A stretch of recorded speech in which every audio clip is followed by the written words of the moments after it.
how to reset your Canon MX926 printer. Okay, first we're going to press on the menu button.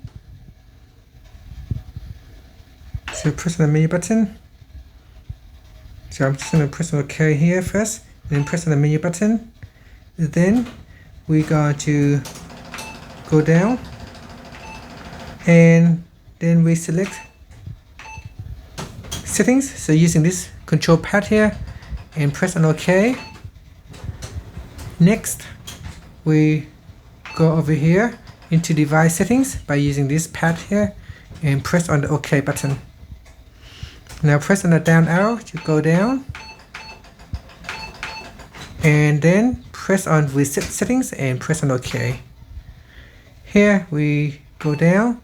You can reset the LAN settings only, or reset all. So we're going to choose reset all and press on the OK button.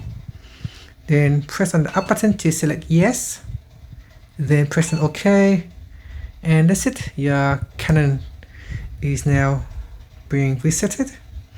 So press on OK to complete, and then press OK again, and that's it. Now you can press on the back key, or you can press on the menu button to go back to the menu settings. Thank you for watching this video.